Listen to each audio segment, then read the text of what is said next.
Hello, this is Stuart Roberts, Hear Me, See Me podcast, and today I've got a wonderful guy I met recently called Paul Jones. Hello, sir.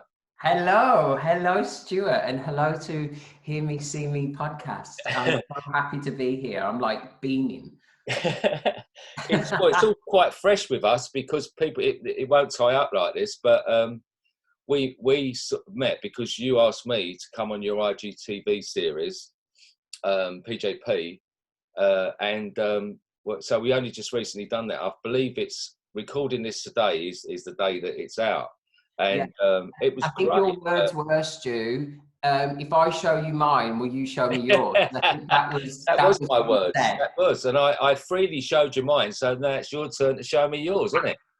It's got to be done.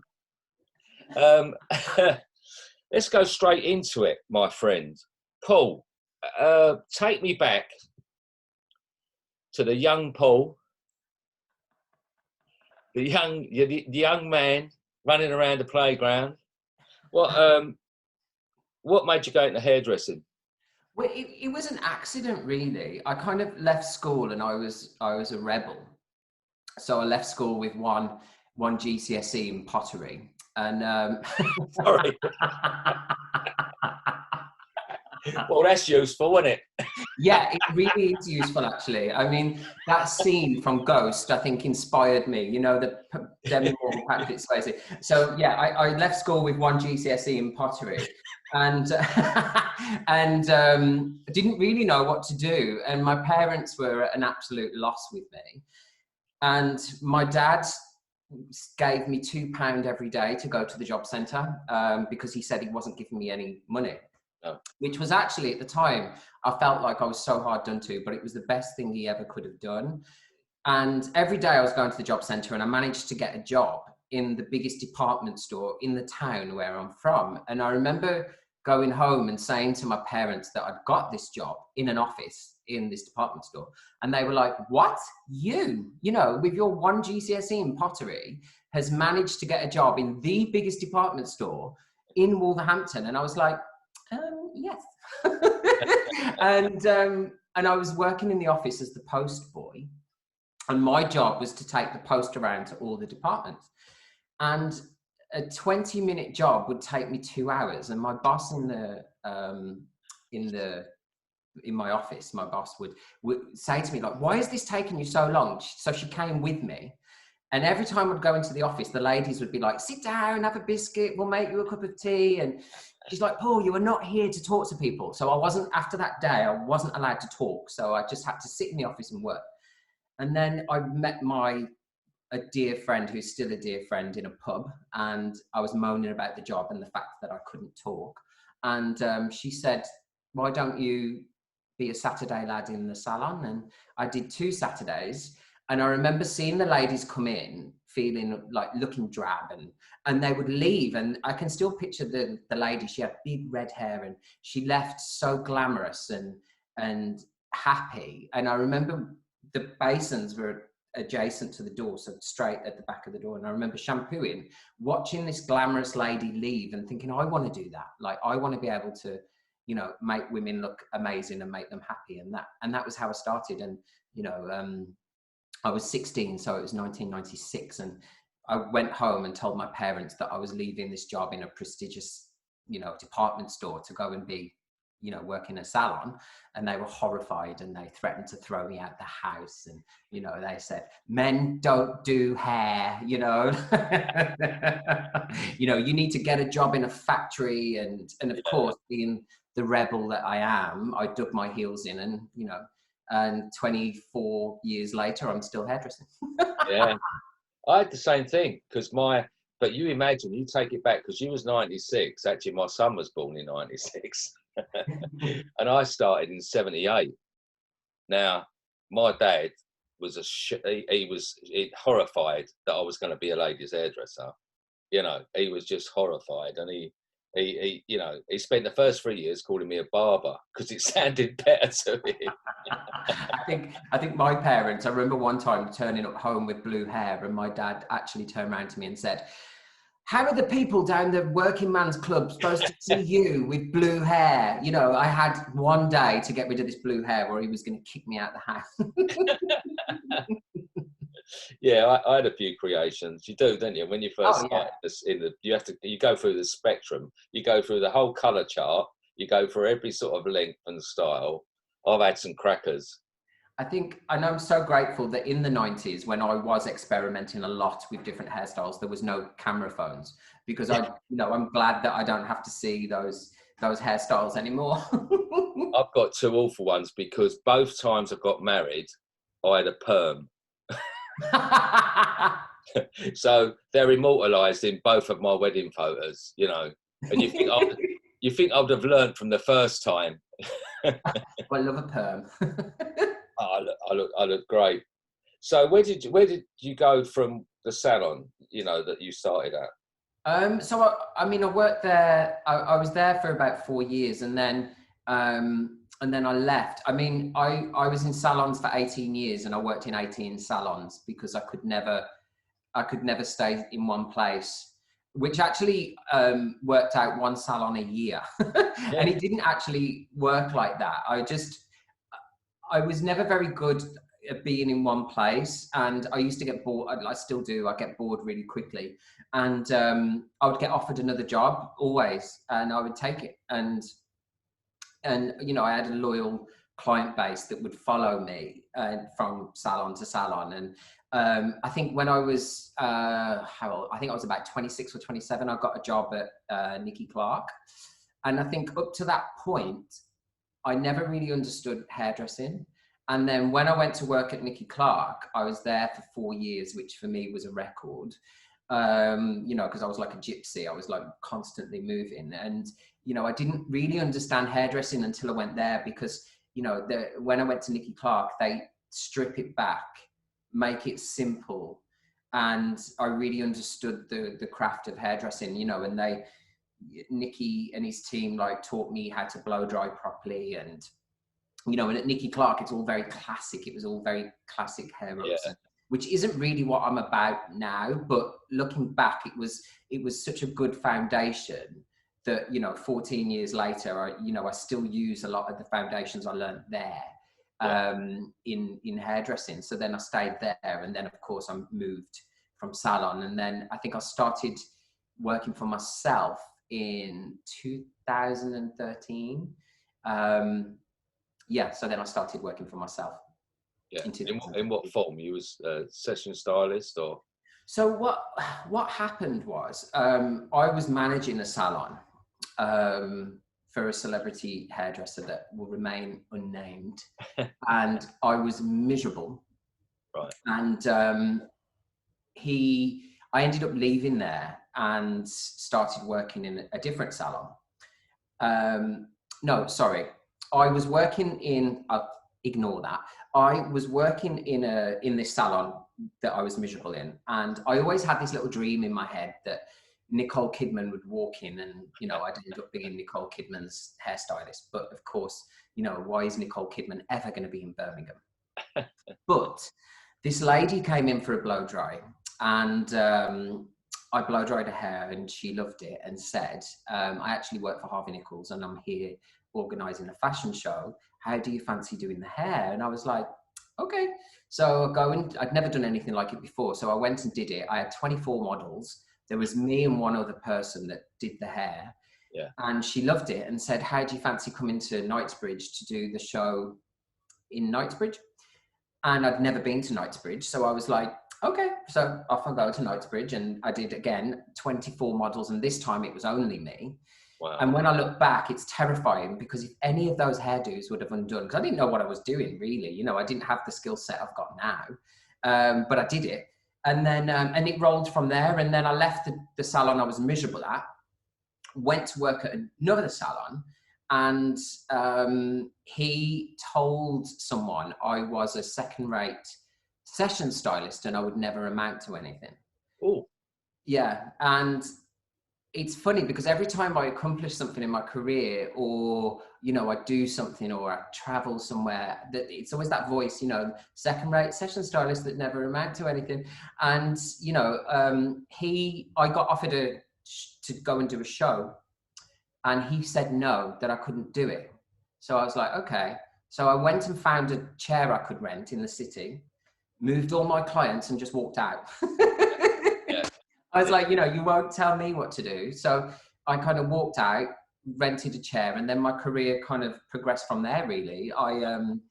Because I was then my own boss finally. I could choose when I worked, and then I moved to London, and here I am today, 7 years later, and full of gratitude and blessings that I am where I am today, because I'm a second-rate session stylist that would never amount to anything. It's really funny, isn't it? Because it's such a two-edged sword when you get these things, because they can be, at the time they're very like soul destroying. They're like, they cut deeply, those comments, but they can be a blessing because they can be the thing that stay. And it's funny how that stays in your mind. Now you had hundreds of people who said to you, do you know what? You're great. You're fantastic. You're doing. They don't stay in there. It's that little one that eats you. Yeah. Then you turn it, use it as fuel for your fire, don't you? And it was funny because I think when I found out he'd said that, it never upset me. It was definitely fire beneath my wings, because in that salon, he used to play fashion TV. And on the TV came a show, and it was a Chanel show in Edinburgh. And I remember looking at the hair, and Sam McKnight had done the hair, and it was spectacular, the hair. He made them all look like Queen Elizabeth I. Aubrey Sam. Exactly, Sam McKnight, lots of love for Sam. And, in that salon, I saw that show, and, I then went on to be on Sam's team for 5 years, and it was, 5 years of, a blessed, I was so fortunate to, and it's the best working time of my career. Yeah. Being on Sam's team. So, and again, that was in the salon where he said, I'm a second-rate session stylist and I would never amount to anything. But I recently added him on, he added me on Facebook recently, and I accepted, and my friend who knows the story said, I can't believe you accepted him. And I was like, why not? Like, every time, I post a picture of a cover I've done, or, something amazing I've done, like, let him see what a second-rate session stylist that won't amount to anything can do. Yeah. And the thing is, I've learned, one of the big things I've learned is resentment. It's like it's a poison chalice, that you hurt yourself more than anything else. And if you can, like, a big part of, moving on with things is, forgive, but you don't have to forget. Exactly. Exactly. I've always had this thing. Someone said it to me, and it's love all, trust few, harm none. Oh, that's lovely, isn't it? It's great because it's not that all-encompassing, I'm a doormat and I'm ready to be walked on. On the other hand, it's like, be forgiving, be loving, and don't go out your way to hurt people. And the thing is, then you're going to find that you don't get these consequences, and the resentment is just a big one. And you need to be bigger than that.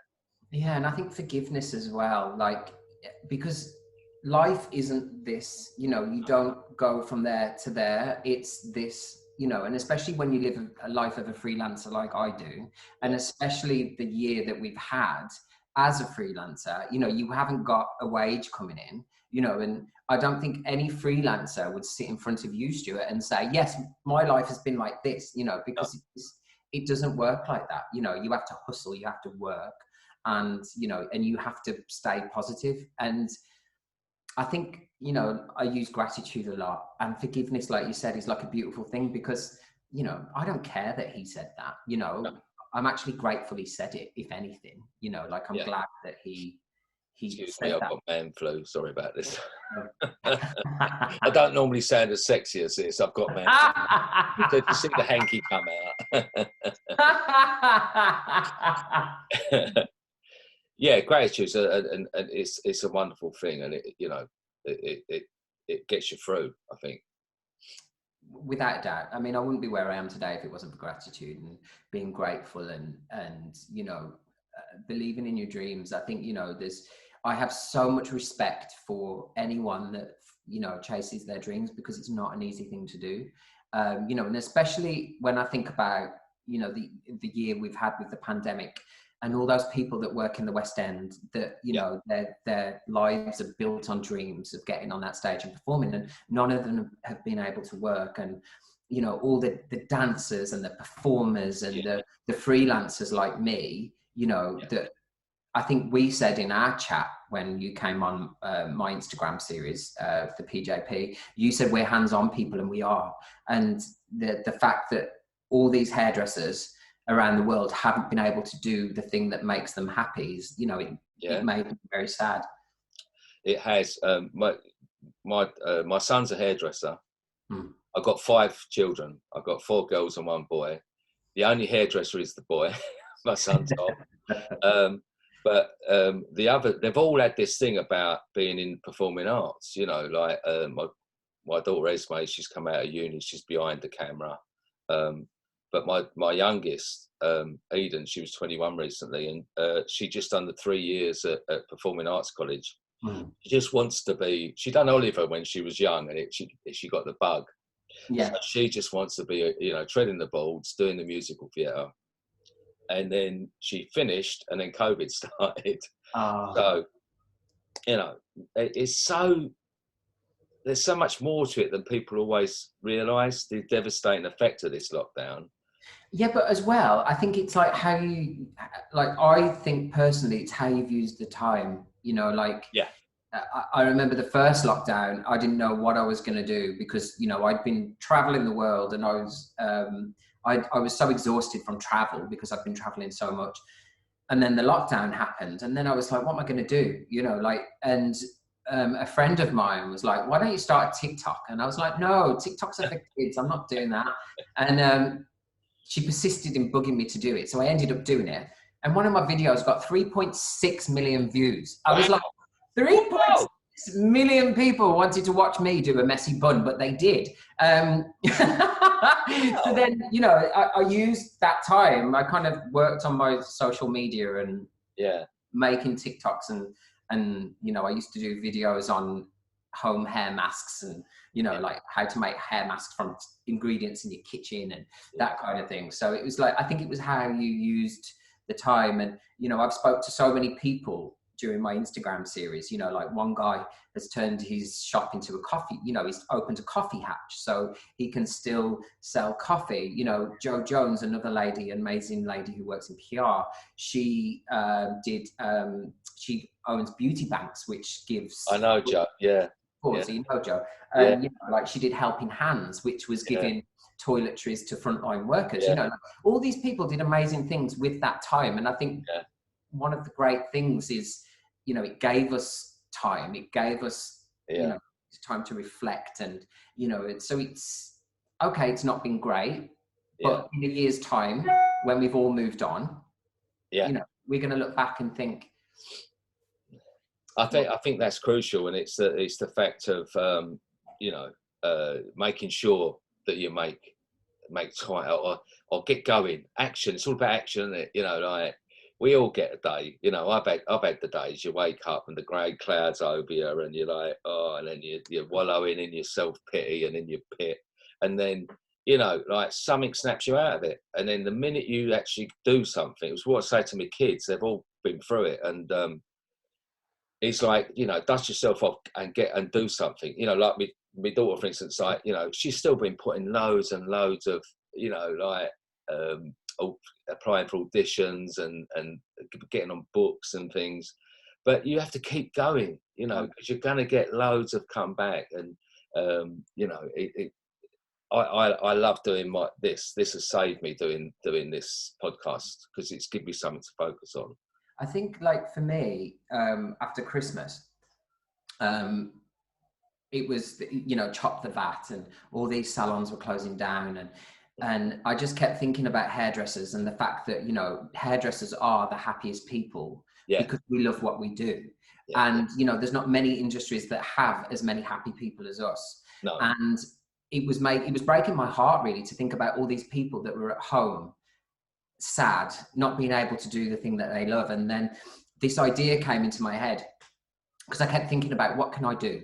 what can I do to kind of, you know, and I've got quite a big Instagram following. So I was like, okay, how can I use that? And then this idea popped into my head, and it was about, you know, can I interview inspirational people that's going to inspire people out there to keep going, to keep the salons open. And once this idea was in my head, it wouldn't go. It just kept pecking away and until I did it. And then I did the first one, and then it's kind of grown from there. And I don't care about views or follows or, you know, how many people save it. It's about me connecting with, even if I connected with one person, and that one person watched that video and decided to keep their salon and not give up on their dreams, I'm like, okay, that's it. The whole thing was worth it. You know, all of the episodes I've done and everyone that I've spoken to, you know, if that one person has kept this, and I've actually had messages from people saying exactly that. So I'm like, okay, it's all been worth it. All the work I've done, all the hours of editing that I've done is worth it for that one person, you know? Yeah, well, this is where we differ, because I said to you, don't stop, because I'm not good at editing. So you can't. Listen, I haven't sworn this whole time for that, so don't worry. You can swear, it's fine. Yeah, I know, I listened to your Lena Headley episode, and she swore a lot. she's a potty mouth, she is, old Lena. Oh, I know, but I get my family telling me off when I swear, so I'd rather not have the hassle from them. I do swear far too much, and yeah, every now and then I'll rein myself in, but it's the upbringing. So I mean, I totally agree with you that you know, your PJP, the whole principle of it was getting to the point where everything was feeling negative, you know, and it's crucial for someone like you to come up and go, you know, hang on a minute, we've got a lot of positives here. Yeah, there is but that's it. I think going back to something you said to me, you said, you know, in all the amazing work you do yourself, you know, there's always hope. And it's so true. You know, there's always a way out. There's always a solution. And I think when you have a negative mindset, it's so much harder to navigate your way through. Yeah. And don't get me wrong, there's some days especially this last lockdown, I think so many people have struggled with it because, you know, we had a taste of freedom and life getting back to normal, and then it was kind of snatched away from us. And, you know, but when you keep a positive mindset and you do gratitude and you do all these different things to exercise and getting yourself out of bed, you know, that is, if you can just get yourself out of bed and go for a walk, I mean, that is going to clear your head and do wonders for you, you know? But yeah, so I always think that there is always a way through, and positivity is key. It is. It's the only thing is, I think, is that be wary of false positivity. I don't trust these. I nearly swore then because you've got it in my head now. I don't trust these people who are, you know, 100%. I'm always positive, because I think we are natural pressure cookers that need to let off steam, and sometimes, and it's allowing yourself to have those times, but don't dwell in them. Don't let it last. You know. There's nothing wrong with not being okay. It is fine to not be okay. It is fine to have a day where you want to feel like crap and, you know, stay in your pajamas on the sofa watching Friends, and that's fine. But as long as that isn't prolonging and you're not digging yourself in deeper, and, you know, because there is always light at the end of the tunnel, you know, like we're coming to the end now. We've got, you know, just over 3 weeks until, you know, hairdressers are all released and we can get back to what we love. So, you know, there's always light at the end of the tunnel, you know. And I think with the PJP that I've done, that was the whole message, was to you know, what has Josh Wood been doing in lockdown? You know, what is you know, all these other people, Neil Moodie, and, you know, because they're exactly the same as us. They've struggled. It doesn't matter how famous you are, how much success you've had. You know, everyone has had a similar journey through this. You know, definitely. I think what a difference it made when they announced the 12th of April. I mean, it was like a you know, like the world being lifted off your shoulders by them announcing that, because then people can get back to work. And, you know, and hairdressers have had it harder because they won't chop the VAT like they have with all the other businesses. So these people, you know, that own salons are having to find money to pay their rent and to pay, you know, everything else. And so it's, you know, so for them, knowing they can get back to work and get making money again, it's a blessing. Yeah. And it's even more than that. It's getting back to, as you said, the thing that makes us happy, you know. Exactly. And I mean, for me, nothing makes me happier than work because I love what I do. It's never a chore for me to go to work. I never get to the end of the week and think, you know, like when you speak to some people and they're like, oh, I'm so glad it's Friday. I never get that Friday feeling, and I never want it either. You know, like if I didn't love what I did, I would go and find something else that I love and do that instead. Yeah, that's it. It's true. Well, yeah, you proved that, didn't you? Because you moved 18 times. So, you're not messing about there, right? No, there were so many times. I remember leaving one salon, and I got escorted off the premises, which was quite funny. Yeah, so I mean, me moving salons that much, and it goes to show that I was always meant to kind of do what I do now, because you know, with being a freelance hairstylist, you're never in the same place. You're always moving around. You know, I travel a lot. And when I was in school, the only thing I ever really wanted to do was travel. And it was funny because my sister, she read my old school report the other day. And in the school report, I'd written, I either want to be a air steward or a TV presenter like Noel Edmonds.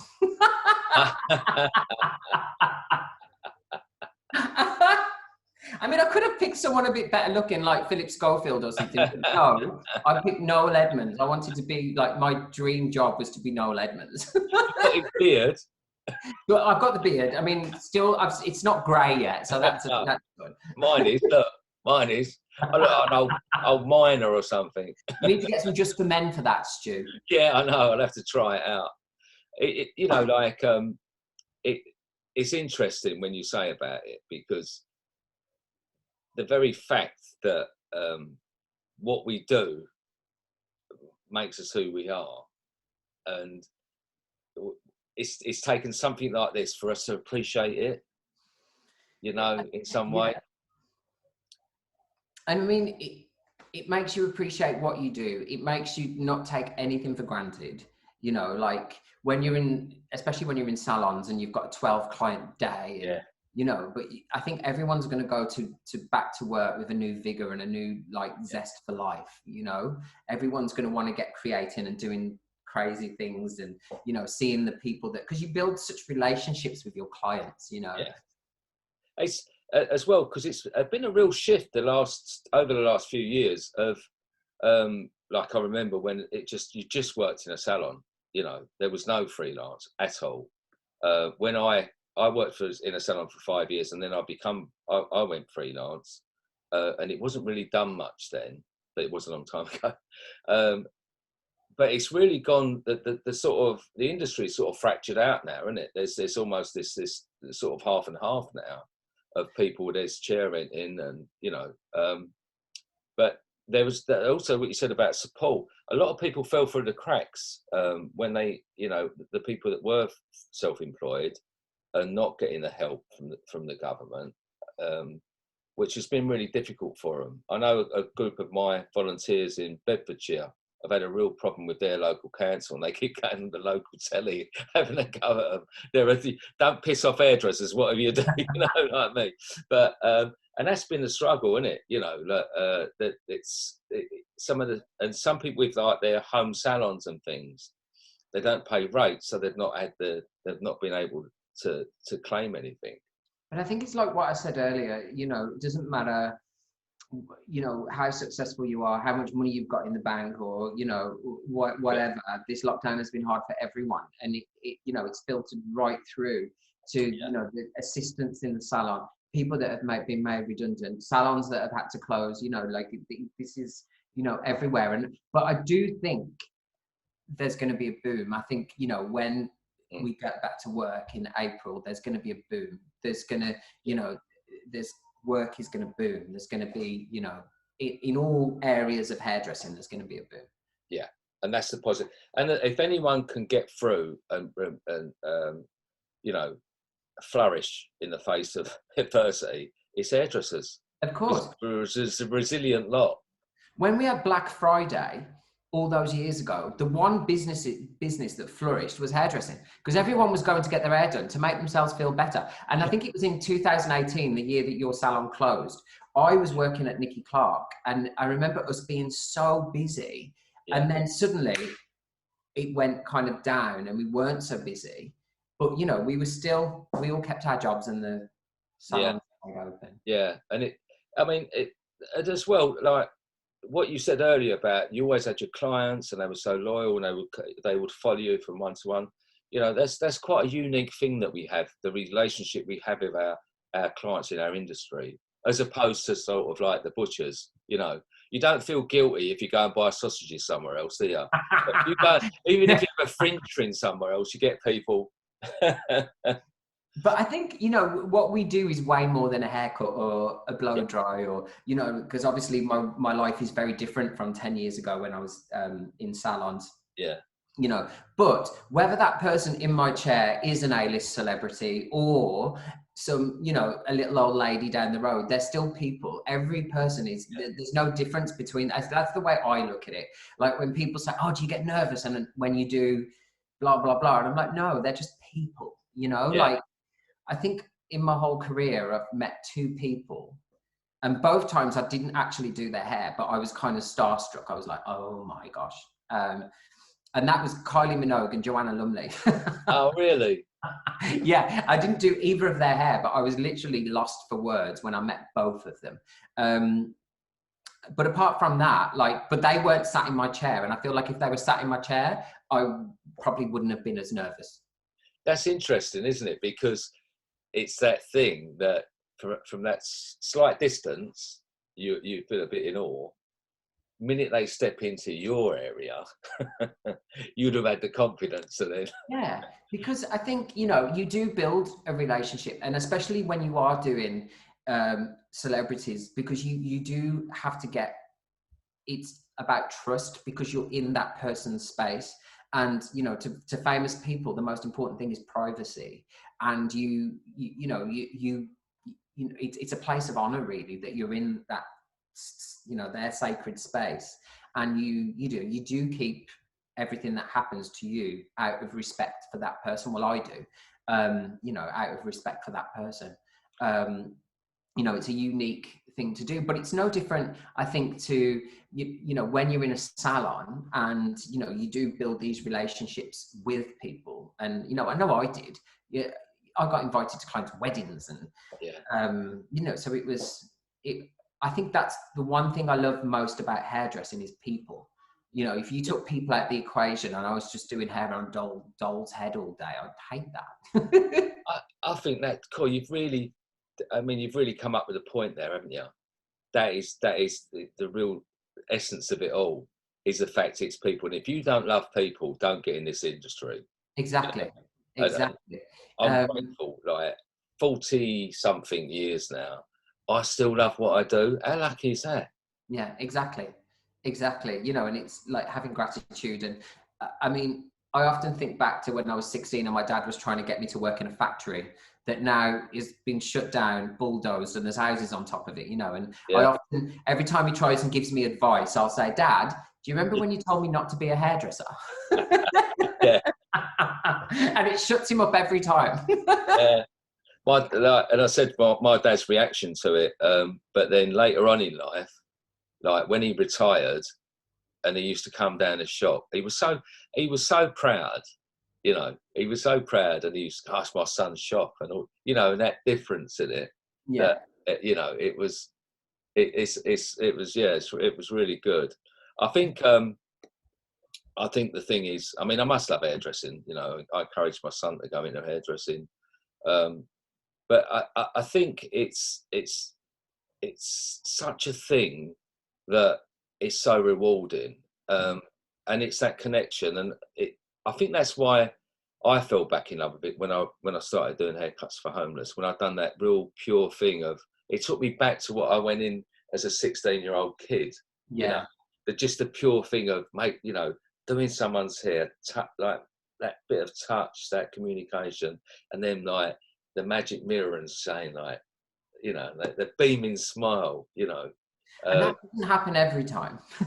Oh, You always get the one that doesn't like it, but as long as the majority yeah, kind of like what you do. But I mean, it's the same way I fell in love with it, watching ladies leave the salon that had their hair done and then looking glamorous and happy, and and I still love making women look glamorous, and I still love the happiness that it brings.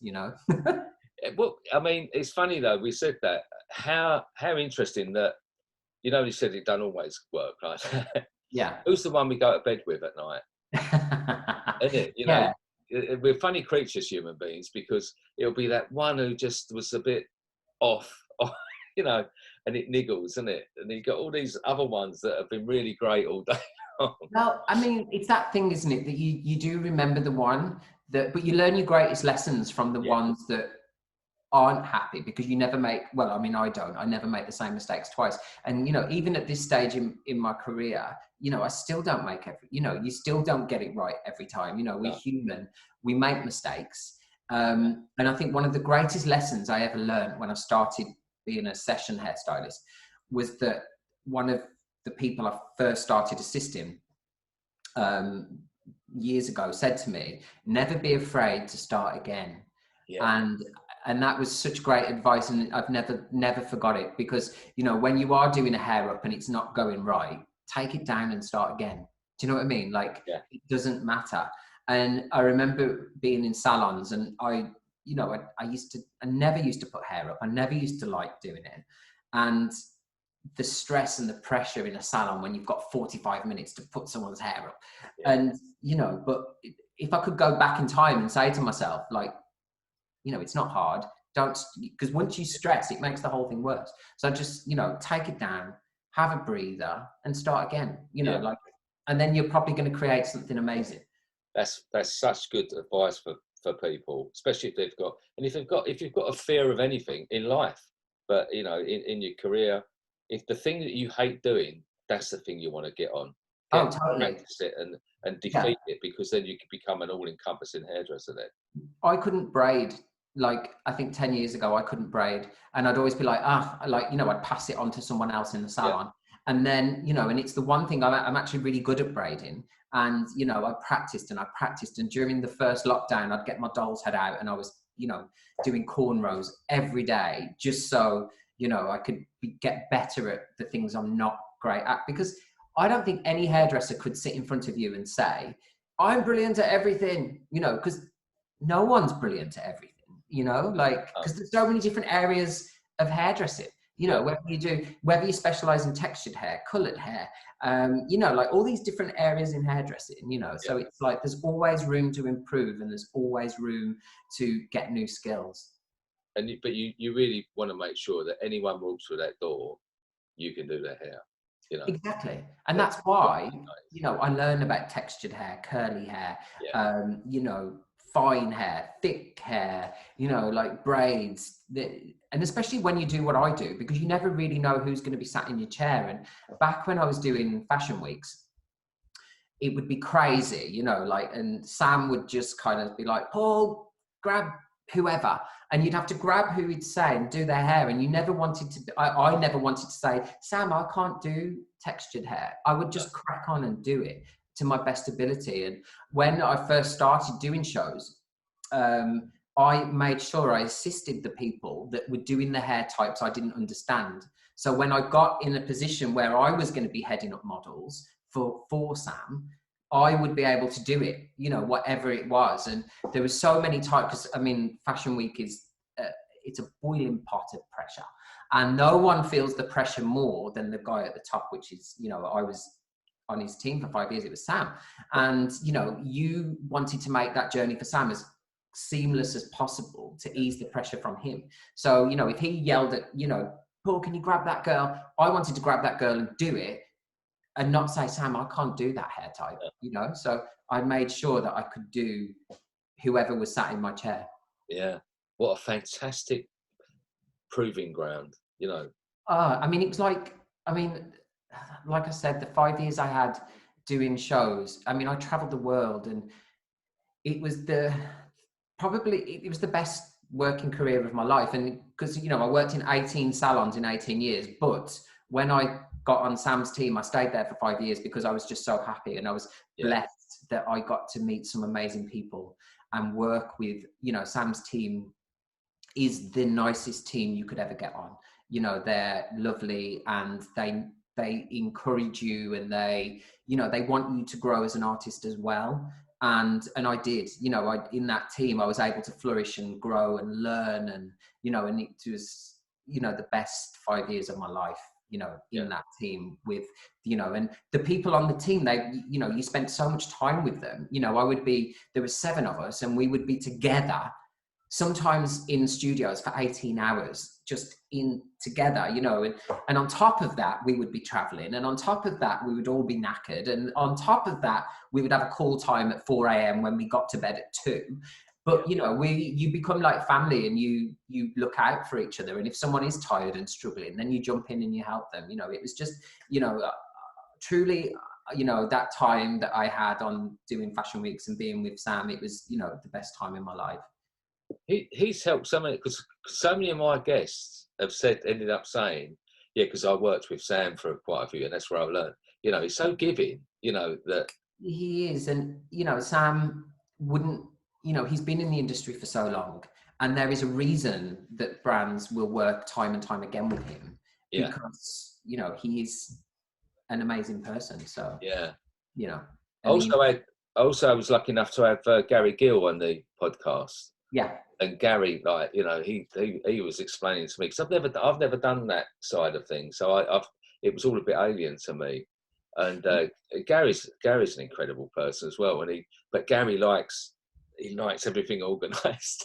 Yeah. he made sure that I was very organised. It wasn't like me and you, and I said, "Oh yeah, I'll speak to you tomorrow." It was like, "All right, well, we're going to doing this," and but then sometimes you know, like, you do need someone like that as well. I think exactly.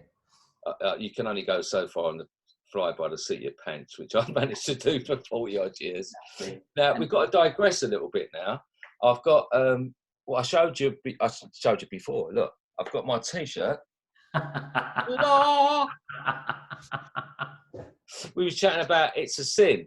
Yes, love It's a Sin. Did you enjoyed it? Yeah, I thought it was great. I loved it. I thought it was very well made. Like I said, I feel like I wanted more episodes at the end of it, but that was probably because I just didn't want it to finish. But I really enjoyed it.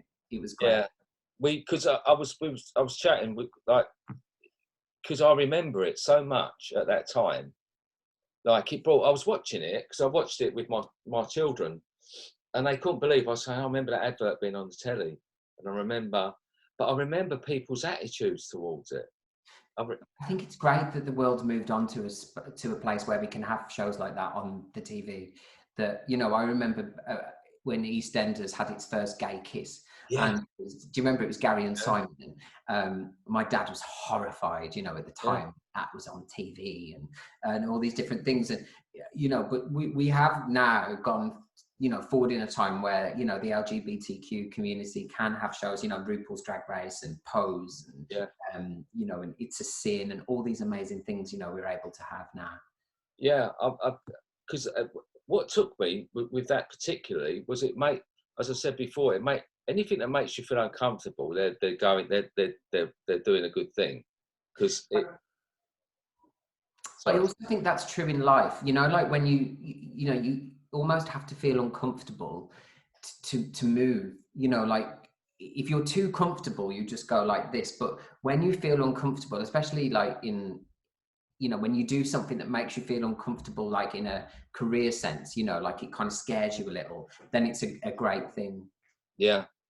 I remember because I was watching it with my kids, and I remembered the feelings, and I remembered the like the way the mum was reacting, and I remember people reacting like that, and I remember, like, you know, I'm always totally honest, I remember acting a bit like that myself at the time, and I look back and I think, how did people honestly think like that? How did, you know, we've come so far. But I think it's ignorance. I think a lot of it's ignorance and Yeah, not educating yourself. And I think that that's the great thing about these shows now, is that they do educate people, and people can watch and learn about transsexuals, and they can learn about yeah, AIDS and HIV and all these different things. yeah, Because back then you just believed what, you know, what was told to you by the government, you know, and that's what they said. yeah, So, you know, I do think it's great that there's the people have these platforms now, and they use them in a great way. yeah. I'm constantly educated because the age that my children are, particularly my dog. I said, look at your dog, he's lovely. He's just escaped in. Ah, oh, Meet Jack. my daughter, one of my daughters has just come back from uni, and she's now in, you know, working in TV and that. And actually last week she was a guest presenter with me because of who I was Yes. on there, Jess Megan, and she teaches me so much because she'll point out when I'm still using my antiquated faults, you know, and she'll, you know, and it's that the thing is, it's as long as we're always learning, you know, like every day's a learning day. And that's everything in life, you know, that's like everything in life, you know, we're always learning. And I think as a hairdresser, there's always something to learn. And there's like videos now on YouTube, Yeah, and there's, you know, there's no excuse for, you know, like if oh, I can't do that braid. Well, you know what? There'll be a video on YouTube yeah, that you can watch and learn of some young girl in a bedroom doing it on herself, you know. So I think as artists, we're always learning, we're always growing. And that's the beauty of being a creative, is that your mind is always expanding. yeah. Well, to be honest, I I can't thank you enough for having me on, PJP. I can't thank you enough for coming on. Like, honestly, your conversation was so so inspiring, and your story is so great. So, you know, I'm grateful for you to say yes. Yeah, and I can't think of a better way to end it than you sitting like a Bond villain stroking your puppy. It really should be a white cat, but we'll let that one pass. Paul, thanks very much for coming on, and I wish you well, and I look forward to the next couple of episodes before you go back out there. Stu, I just want to say thank you for having me on, firstly. But secondly, I can't wait to come down and do some haircuts for homeless with you. Yeah. So I want to come down and, you know, spread a bit of joy and meet some people and see what you really do. So thank you for having me on, You're and, gonna love it. you know, and good luck with everything that you do. Yeah, yeah. Roll on the 12.